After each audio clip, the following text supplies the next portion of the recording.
Shalom. Tetap teguh di tengah gempuran musuh. Nah, pagi hari ini saya akan bawakan dalam dua bagian, di mana si jahat menyerang dari berbagai sudut. Nah, saya ada satu gambar, kita lihat dulu biar ada bayangan. Bagaimana situasi di zaman Daud. Yaitu tanda panahnya diabaikan dulu aja. Jadi zaman Daud, Tuhan itu berikan kemenangan di mana-mana. Hampir semua wilayah dikuasai, termasuk wilayah yang namanya keturunan Lot, yaitu di Amon dan Moab. Nah, ini Amon. Agak atas sedikit, dekat daerah Gad dan 2,5 suku Israel. Di bawahnya ada Moab. Kalau ibu bapak baca ayat pasal sebelumnya, di situ katakan Daud menguasai semua wilayah Kanaan plus Amon, Moab, itu semua sudah dikuasai. Jadi kita bisa lihat latar belakang firman Tuhan yang diberikan pada kita di sini. Ini yang disebut dengan Hanun. Siapakah Hanun itu? Hanun itu adalah anak dari Raja Amon. Atau disebutnya dalam Alkitab Hanun bin Nahas. Siapa Nahas? Nahas itu raja ketika Daud menaklukkan daerah Amon. Dan Amon ketika takluk pada Daud, mereka mempersembahkan upeti kepada Israel, kepada Daud. Jadi semua daerah jajahan itu memberikan upeti. Nah, singkat cerita, kita sudah tahu, Bapak Gembala sudah jelaskan, Pak Ishak, dan juga rekan-rekan khotbah, matilah Nahas. Digantilah oleh Hanun. Lalu Hanun membuat kejutan, yaitu dengan memotong setengah janggut dan setengah baju di bagian belakang utusan Daud yang maksudnya hendak belasungkawa. Jadi rupanya Daud itu punya hubungan cukup baik dengan daerah-daerah yang ia taklukkan, terutama dengan Raja Nahas. Tetapi anaknya ini memang kurang ajar, tidak tahu diri, tidak tahu situasi. Nanti kita akan lihat mengapa saya katakan kurang ajar, tidak tahu situasi. Dan membuat masalah dengan Daud. Ajak perang. Kalau seorang merupakan diplomat, seorang diplomat untuk berkunjung lalu dipermalukan, itu namanya ajak perang. Jadi singkat cerita, Daud mempersiapkan perang dan Hanun pun mempersiapkan perang. Ini luar biasa Hanun ini.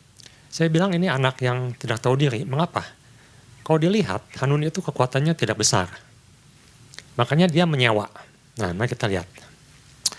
Dia menyewa dari Raja Maaka, dari Gesur, yaitu sebanyak 1.000 orang. Nah, Gesur itu ini.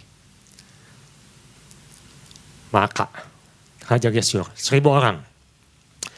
Dia sewa lagi, jadi dia pakai uang. Dari Aram, yaitu Aram Soba, sebanyak 20.000 prajurit. Ini Soba. Dari Aram. Lalu dia juga menyewa lagi orang dari Tof, 12.000. Ini Tof.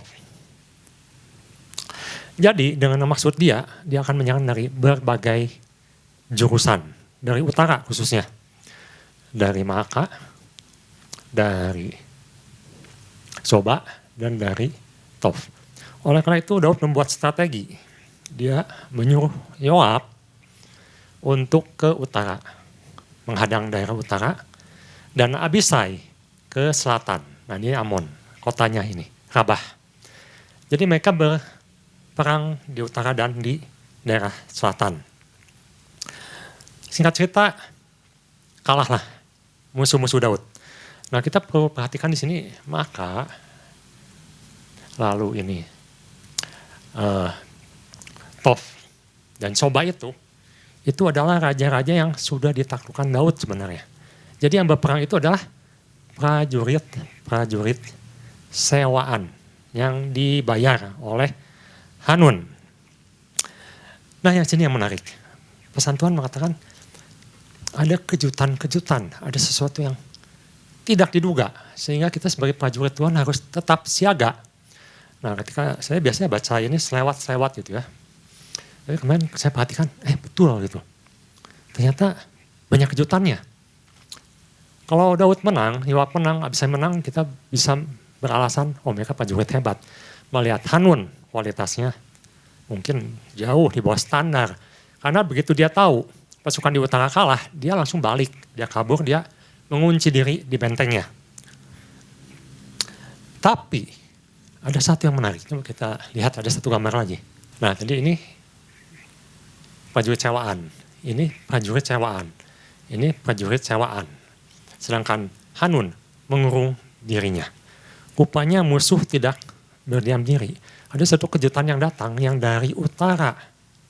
Namanya kita baca, kita lihat siapa itu yang datang dari utara. Prajurit ini bukan main-main. Kalau tadi jumlahnya saya jumlahkan 1.000, 12.000, dan 20.000 itu jumlahnya 33.000. Tapi yang dari utara ini tiba-tiba muncul membawa pasukan lebih dari 40.000 prajurit. Dan itu tidak direncanakan oleh Hanun. Ini yang menarik.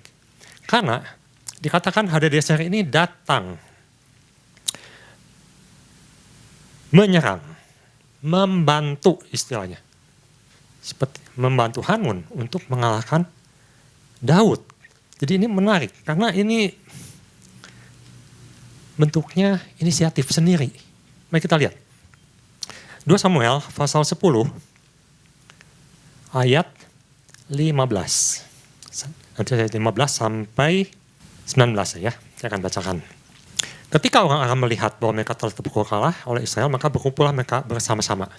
Jadi Hadadezer ini suatu istilah pemimpin Aram. Aram itu besar. Dan kita tahu Abraham itu berasal dari Aram. Nah, jadi raja-raja, ada raja kecil, ada raja utama, namanya Hadadezer. Ketika orang Aram melihat bahwa mereka telah terpukul kalah oleh orang Israel, maka berkumpullah mereka bersama-sama. Juga Hadadezer menyuruh orang Aram yang di seberang sungai Efrat maju berperang. Mereka sampai ke Helam di bawah pimpinan Sobak, panglima tentara Hadadezer. Ayat 17. Setelah hal itu diberitahukan pada Daud, maka dikumpulkannya seluruh orang Israel di seberangnya sungai Yordan lalu sampai ke Helam. Orang Aram mengatur barisannya berhadapan dengan Daud dan bertempur melawan dia. Sampai sini dulu. Ya, kita balik ke yang tadi. Supaya kita ada bayangan. Ini sesuatu yang menarik. Rupanya ada musuh yang tidak dibayar, yang dengan inisiatif sendiri, dengan keinginan sendiri, mengumpulkan semua raja-raja Aram untuk menyerang Daud di Helam. Dan jumlahnya lebih dari 40.000 orang. Ini sesuatu yang aneh. Kalau tadi kan disewa prajuritnya, Hanun itu menyewa. Tapi Hadadezer itu dengan inisiatif sendiri. Dia ingin mengalahkan Daud, dia ingin menghancurkan Daud. Ini disebut dengan musuh yang menyerang dengan kejutan. Sesuatu yang tidak kita perkirakan, tidak kita bayangkan, kita sedang berperang dengan sesuatu yang kita alami, yang menjadi pergumulan kita, dan Tuhan berikan kemenangan-kemenangan, tetapi tiba-tiba datang musuh yang tidak kita duga. Musuh yang besar, yang kuat, tapi di luar dugaan, di luar perkiraan, di luar perhitungan.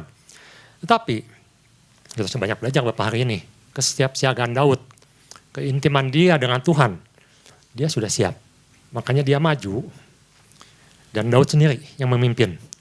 Maka Daud maju dan melawan di Helam. Nah kita tahu kisah selanjutnya, saya akan bacakan ayat 18.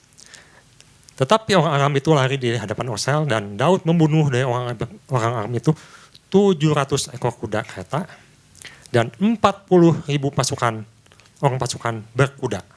Dan Sobak, panglima tentara mereka, dilukainya sedemikian sehingga ia mati di sana. Ayat 19, ketika dilihat semua raja yang takluk kepada Hadadezer bahwa mereka telah terpukul kalah oleh orang Israel, maka mereka mengadakan perdamaian dengan orang Israel dan takluk kepada mereka. Sudah itu takutlah orang Aram memberi pertolongan lagi kepada Bani Amon. Nah kita lihat, ada satu peta lagi. Maksudnya apa? Ini yang namanya sebut penggenapan janji Tuhan kepada Abraham. Ya, Saya banyak baca komentari juga yang mengatakan seperti itu. Mereka setuju. Daerah yang dikuasai Daud itu adalah janji kepada Abraham. Bahwa daerah Kanaan sampai dekat sungai Efrat. Itu adalah janji daerah yang dijanjikan kepada Abraham dan keturunannya. Jadi boleh katakan Tuhan berikan kemenangan kepada Daud. Kepada orang yang berperang bersama Tuhan, yang selalu terkait dengan Tuhan. Ini adalah kemenangan gilang-gilang dan daerah Daud itu luas sekali sampai Aram. Akhirnya semua Aram dikuasai. Bukan gara-gara Hanun di sini, semua daerah Aram dikuasai. Ini adalah kemenangan yang tertunda, yang dicapai oleh Daud lewat masalah-masalah yang ia hadapi. Luar biasa. Dan itu yang Tuhan nyanyikan. Ada kemenangan-kemenangan. Tapi, ini baru bagian pertama. Tuhan berikan kemenangan pada anaknya. Sakit disembuhkan. Hutang bisa dibayar. Pergumulan dengan cicilan, apapun bisa diatasi. Permasalahan dengan siapapun Tuhan damaikan. Semuanya Tuhan berikan kemenangan. Tapi ini baru faktor yang eksternal. Faktor yang terlihat. Musuh menyerang di bagian-bagian yang terlihat. Dan Tuhan berikan kemenangan. Luar biasa, ini ada satu kemenangan yang gilang gemilang. Tapi ada satu yang luput dari pandangan Daud, dan mungkin Tuhan ingatkan kita juga hari ini. Ada satu pandangan yang serangan musuh yang tidak terlihat. Memang ini penuh kejutan, Hanun itu buat kejutan, bikin masalah yang tidak reasonable, yang tidak beralasan menyerang. Dia bawa teman-temannya, dia bawa musuh-musuhnya. Musuh-musuh Daud maksudnya. Itu tidak masuk akal, tidak reasonable alasannya. Dibuat-buat, bahkan Hadadezer pun bikin kejutan, menyerang. Yang menurut kita harusnya tidak demikian. Orang berperang dengan Hanun, mengapa dia turut campur dengan pasukan yang banyak. Tapi Tuhan berikan kemenangan. Dan itu adalah janji Tuhan untuk kita. Kita berikan tepuk tangan untuk Tuhan. Amin. Tapi jangan puas di situ. Mari kita lihat. Kalau kita perhatikan, Ibu Bapak baca dari pasal 10, kita loncat ke pasal 12, ayat 26 sampai 31. Ini adalah kemenangan final Daud. Kita baca dulu yang good news-nya, kabar baiknya, kemenangannya. Saya akan bacakan, Yoab berperang melawan Raba, kota Bani Amon, dan ia merebut kota kerajaan. Jadi Yoab masuk ke daerah Amon dan berhasil merebut kota Raba yang tempat Hanun tinggal, kota kerajaan. Lalu Yoab menyuruh orang kepada Daud dan pesan, aku berperang melawan kota Raba dan telah merebut pula kota Air. Ayat 28, oleh sebab itu kumpulkanlah sisa tentara, kepunglah kota itu dan rebutlah, supaya jangan aku yang merebut kota itu dan jangan namaku menjadi juga nama kota itu. Ayat 29, sudah itu Daud mengumpulkan seluruh tentara, ia berangkat ke kota Raba dan berperang melawannya lalu merebutnya. Ia mengambil mahkota dari kepala raja mereka, Hanun, beratnya salenta emas, bertatahkan sebuah batu permata yang mahal dan itu dikenakan pada kepala Daud. Juga diangkutnya banyak sekali jarahan dari kota itu. Ayat 31, penduduk kota itu diangkutnya dan dipaksa bekerja dengan gergaji, proyek besi dan kapak, juga dipekerjakannya mereka di tempat pembuatan batu bata. Demikianlah juga diperlakukan Daud ke segala kota Bani Amon. Sudah itu pulanglah Daud dengan seluruh tentaranya ke Yerusalem. Jadi akhir cerita, peperangan ini dimenangkan oleh Daud final. Termasuk Hanun akhirnya takluk, dikalahkan, dijadikan rodi. Luar biasa kan ya? Nah, mari kita lihat. Dari pasal 10, loncat tadi ke 12 akhir, 26 sampai 31, ini menarik. Mengapa Samuel menyisipkan pasal 11 dan 12. Maksudnya apa? Mari kita lihat, ada satu gambar. Supaya lebih gampang mencernanya. Daud, Yoab, Abisai berperang. Berperang dengan Hanun. Dan Daud menang. Tapi pasal 10 ke pasal 12 ayat terakhir, di perikop terakhir, itu ada namanya masa istirahat. Apa itu masa istirahat? Masa raja-raja tidak berperang. Biasanya mungkin masuki musim dingin, mereka berhenti berperang. Kita lihat secara umum di dunia pun seperti itu. Ada reses. Ya kita lihat perang terakhir antara Amerika dengan Iran. Ada resesnya. Istirahat sejenak. Bahkan sekarang sedang reses sebenarnya. Karena dikatakan rudalnya habis. Peluru sudah mulai berkurang. Reses dulu. Nah biasanya di musim-musim ini sebutnya musim di mana raja-raja beristirahat. Jadi ketika kita tadi baca Yoab menyerang Amon, itu perang selanjutnya. Jadi perang itu belum berakhir. Aram sudah kalah, Aram sudah takluk, tapi Hanun belum. Dan itu diselesaikannya di pasal 12 ayat 26-31. Tapi di tengah-tengah itu ada namanya reses. Dan ini yang bahaya bagi kita. Kita belajar dari Daud. Daud beristirahat di sini.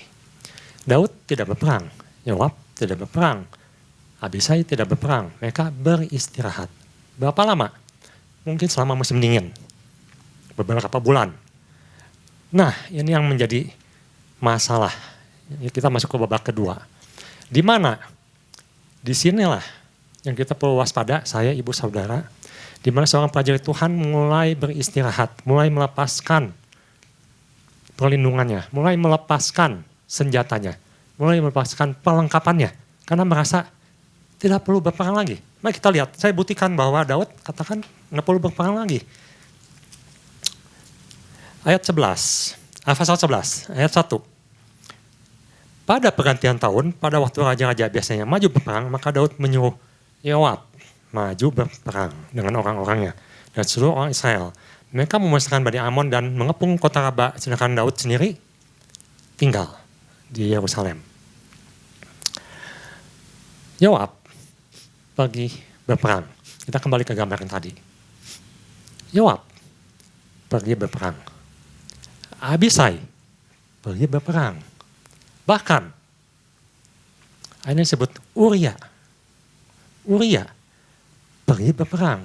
Mereka berperang kedua kalinya untuk mengambil Raba atau menyelesaikan perang yang dengan Hanun. Tapi Daud, dia merasa tidak perlu perang. Bagi dia sudah selesai, sudah finish. Hanun itu siapa? Kita tadi sempat menganalisa. Hanun itu kelihatannya kecil kekuatannya. Daud merasa tidak perlu berperang melawan Hanun. Cukup Yoab yang pergi. Cukup Abisai yang pergi. Cukup Uria yang pergi. Nah disinilah kejutan mulai muncul. Ternyata musuh tidak berhenti berperang ketika anak Tuhan berhenti berperang. Ketika anak Tuhan beristirahat. Makanya Bapak Gembala katakan prajurit itu harus selalu siap siaga. Kita lihat ketika Hadadezer menyerang Israel, membantu Hanun, Daud siap. Dia sudah siap, walaupun itu tidak diduga. Tidak masuk dalam perhitungan peperangan. Tapi begitu Hadadezer datang dengan 40.000 prajurit lebih, Daud sudah siap. Berbeda dengan peristiwa ini. Sesuatu yang dianggap nggak terlalu penting. Mungkin masalahnya tidak terlalu berat. Masalahnya yang besar sudah teratasi. Masalahnya ya saya masih bisa sanggup lah atasi. Atau mungkin sedikit diabaikan, sedikit berlambat-lambat. Oke lah, nggak masalah. Justru di sinilah titik kejatuhan Daud. Titik kejatuhan anak Tuhan. Ketika dia mengabaikan faktor serangan yang ditujukan ke dalam. Jadi kita perhatikan, Hanun itu faktor serangan dari luar. Soba itu dari luar. Aram, Maaka itu dari luar. Orang Tof itu dari luar. Hadadezer itu dari luar. Tapi iblis menyerang dari dalam. Menyerang siapa? Menyerang Daud. Daud diserang dari dalam. Lewat siapa? Lewat Batsyeba. Jadi menarik. Kemenangan demi kemenangan di luar terjadi. Tetapi di dalam dirusak. Faktor di dalam, apa sih faktor di dalam yang bisa dirusak? Faktornya ada dalam diri kita, kerohanian kita, semangat kita, sudah malas berdoa, malas berperang, sudah mengabaikan masalah-masalah yang tidak ada hubungannya langsung mungkin dengan diri kita. Mungkin buat apa doa syafaat? Tidak ada kepentingannya. Tetapi kita perlu berhati-hati di sini. Musuh menghancurkan keluarga Daud. Musuh menghancurkan pribadi Daud.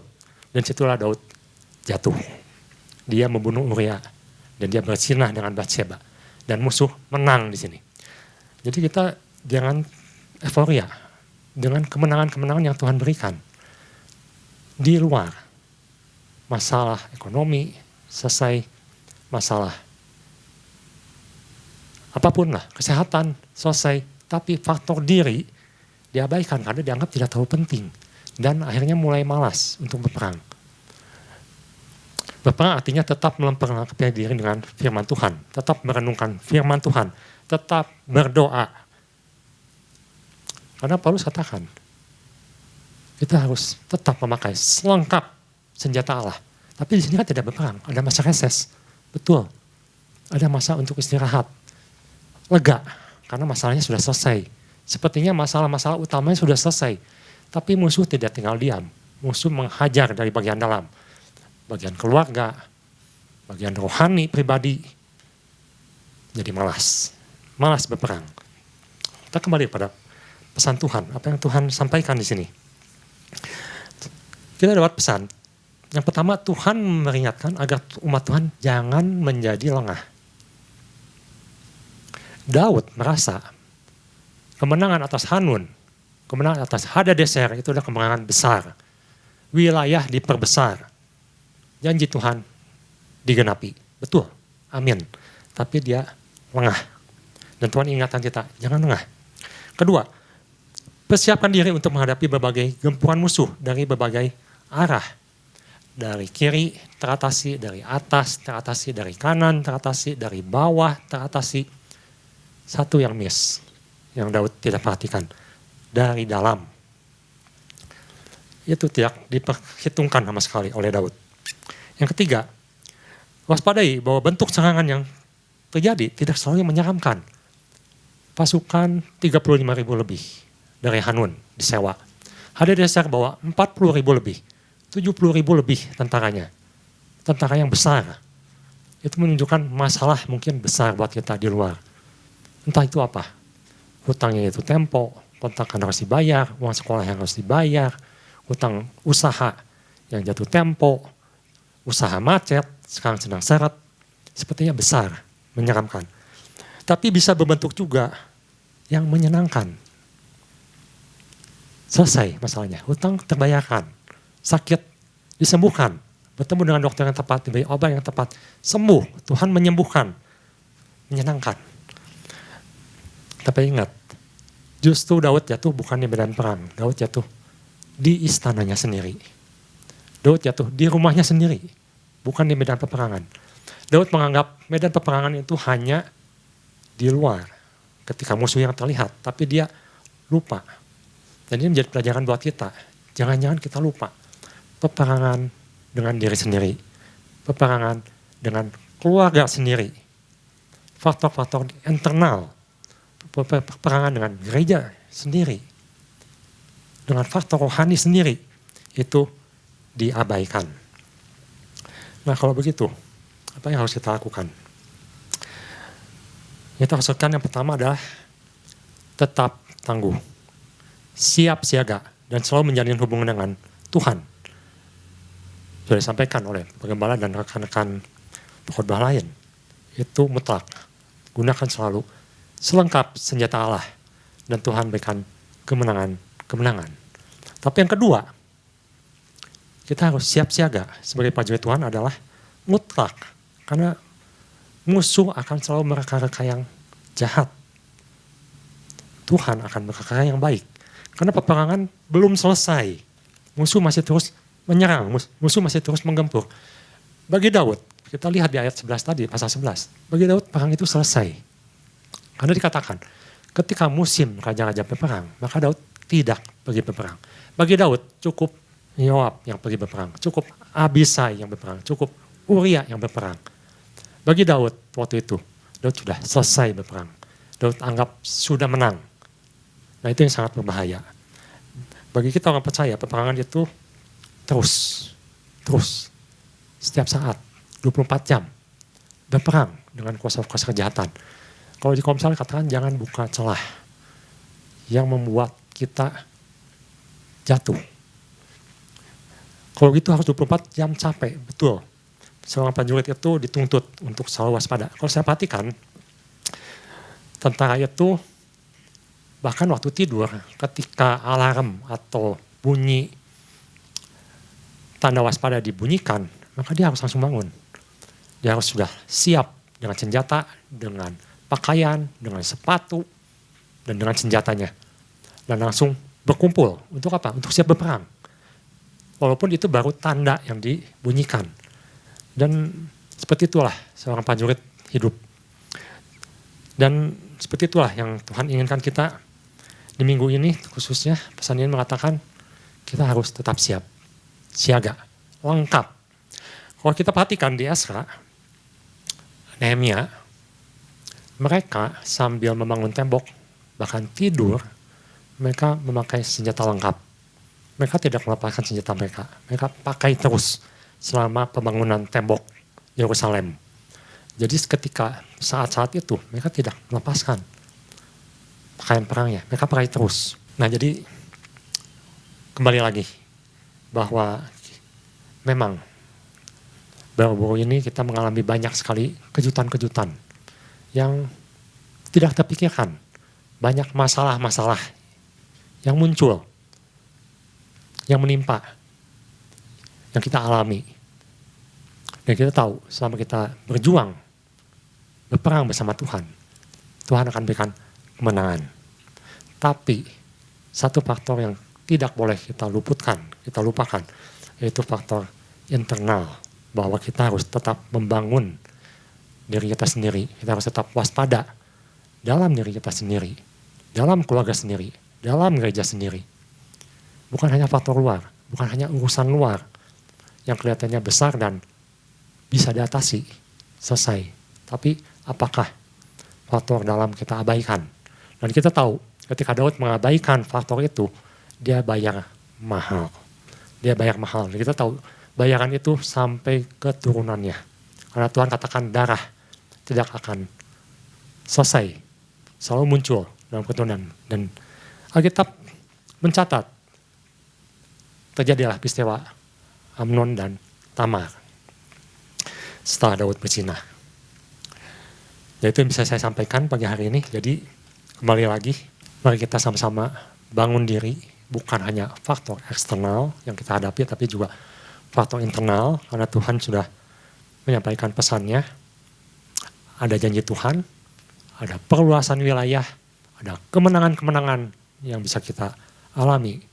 Tapi juga Tuhan ingin kita tetap siaga untuk tetap berjuang, tetap berperang, tetap berdoa untuk faktor-faktor yang mungkin selama ini kita anggap bukan peperangan kita. Tuhan Yesus memberkati.